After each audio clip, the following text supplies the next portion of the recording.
warahmatullahi wabarakatuh.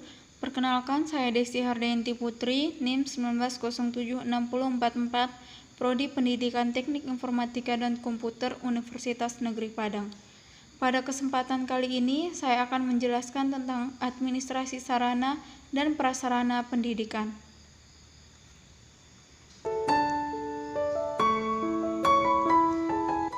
Baik, yang pertama, saya akan menjelaskan tentang pengertian. Secara etimologis atau bahasa, prasarana berarti alat tidak langsung untuk mencapai tujuan dalam pendidikan. Misalnya, lokasi atau tempat, bangunan sekolah, lapangan olahraga, uang, dan sebagainya. Sedangkan sarana berarti alat langsung untuk mencapai tujuan pendidikan. Misalnya ruang, buku, perpustakaan, laboratorium, dan sebagainya. Jadi, administrasi sarana dan prasarana pendidikan merupakan seluruh proses yang direncanakan dan diusahakan secara sengaja dan bersungguh-sungguh serta pembinaan secara kontinu terhadap benda-benda pendidikan agar senantiasa siap pakai atau ready for use dalam PBM sehingga PBM semakin efektif dan efisien guna membantu tercapainya tujuan pendidikan yang telah ditetapkan. Kemudian ada fasilitas atau benda-benda pendidikan dapat ditinjau dari fungsi, jenis, dan sifatnya. Yang pertama, ditinjau dari fungsinya terhadap proses belajar mengajar, yaitu sarana pendidikan yang berfungsi langsung dalam proses pembelajaran seperti alat pelajaran, alat peraga, dan media pembelajaran. Prasarana pendidikan berfungsi tidak langsung seperti gedung, tanaman, dan halaman. Yang kedua ditinjau dari jenisnya, yaitu fasilitas fisik, yakni segala sesuatu yang berwujud benda mati yang mempunyai peran untuk memudahkan dan melancarkan suatu usaha seperti kendaraan, komputer, mesin tulis, dan sebagainya. Fasilitas non-fisik, segala sesuatu yang bersifat mempermudah suatu kegiatan seperti manusia, jasa, dan uang. Yang ketiga ditinjau dari sifat barangnya. Barang tak bergerak dikelompokkan menjadi barang habis pakai seperti kapur tulis, tinta, kertas, penghapus. Kemudian barang tak habis pakai seperti komputer, mesin tulis, kendaraan, dan sebagainya. Barang tidak bergerak yaitu barang yang tidak berpindah-pindah letaknya atau tidak dipindahkan seperti gedung, sumur, dan sebagainya. Selanjutnya dilihat dari komponennya. Media terdiri dari dua bagian pokok yaitu hardware dan software. Hardware atau perangkat keras adalah penampil software, misalnya pesawat radio, tape recorder, proyektor slide, proyektor film, dan sebagainya. Software atau perangkat lunak adalah bahan atau program yang ditampilkan dengan hardware, misalnya kaset, piringan hitam, slide, film, skrip rekaman, dan sebagainya. Kemudian kita lihat prosesnya. Secara kronologis operasional, kegiatan administrasi sarana dan prasarana pendidikan meliputi: yang pertama, perencanaan pengadaan barang. Suatu kegiatan administrasi yang baik dan tidak gegabah harus diawali dengan suatu perencanaan yang matang dan baik dilaksanakan demi menghindari kesalahan dan kegagalan yang tidak diinginkan. Yang kedua, pengadaan barang. Pengadaan merupakan segala kegiatan untuk menyediakan semua keperluan barang atau benda atau jasa bagi keperluan pelaksanaan tugas. Yang ketiga, penyimpanan.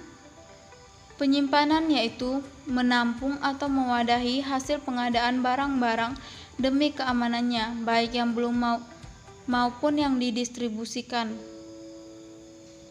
Kemudian inventaris berasal dari inventaris Latin inventarium yang berarti daftar barang-barang, bahan, dan sebagainya. Jadi, inventarisasi merupakan kegiatan untuk mencatat dan menyusun daftar barang-barang atau bahan yang ada secara teratur menurut ketentuan yang berlaku. Kemudian ada penyaluran, merupakan kegiatan yang menyangkut pemindahan barang dan tanggung jawab dari instansi atau pemegang yang satu kepada instansi pemegang yang lain.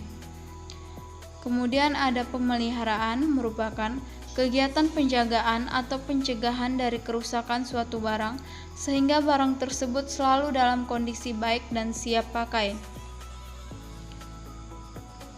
Kemudian ada rehabilitasi, merupakan kegiatan untuk memperbaiki barang dari kerusakan dengan tambal sulam atau pergantian suku cadangnya agar barang tersebut dapat dipergunakan lagi sehingga mempunyai daya pakai yang lama. Kemudian ada penghapusan dan penyingkiran. Penghapusan merupakan suatu proses kegiatan yang bertujuan untuk mengeluarkan atau menghilangkan barang-barang milik negara dari daftar inventaris negara berdasarkan peraturan perundang-undangan yang berlaku. Kemudian ada pengendalian. Seluruh kegiatan administrasi, sarana dan prasarana pendidikan masing-masing tidak dapat lepas dari monitoring setiap saat oleh pemimpin organisasi serta senantiasa dan diperhatikan kerjasamanya satu dengan yang lainnya. Kemudian ada fungsi dan tujuan administrasi sarana dan prasarana pendidikan. Yang pertama, fungsi. Administrasi sarana dan prasarana pendidikan bertugas mengatur dan menjaga sarana dan prasarana pendidikan agar dapat memberikan kontribusi secara optimal dan berarti pada proses pendidikan. Adapun tujuan dari administrasi sarana dan prasarana yaitu yang pertama, mewujudkan situasi dan kondisi sekolah yang baik sebagai lingkungan yang memungkinkan peserta didik untuk mengembangkan kemampuan semaksimal mungkin. Yang kedua, menghilangkan berbagai hambatan yang dapat menghalangi terwujudnya interaksi dalam pembelajaran.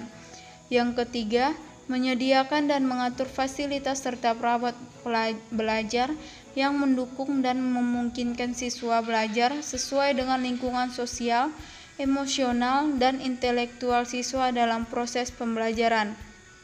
Yang keempat, membina dan membimbing siswa sesuai dengan latar belakang sosial, ekonomi, budaya, serta sifat-sifat individunya.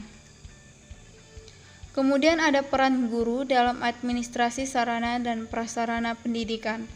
Peran guru dalam administrasi sarana prasarana dimulai dari perencanaan, pemanfaatan dan pemeliharaan serta pengawasan penggunaan prasarana sarana. Sebagai pelaksana tugas pendidikan, guru juga mempunyai andil dalam administrasi sarana dan prasarana pendidikan. Dalam hal ini, guru lebih banyak berhubungan dengan sarana pengajaran, yaitu alat pelajaran, alat peraga, dan media pengajaran lainnya dibandingkan dengan keterlibatannya dengan prasarana pendidikan yang tidak langsung berhubungan.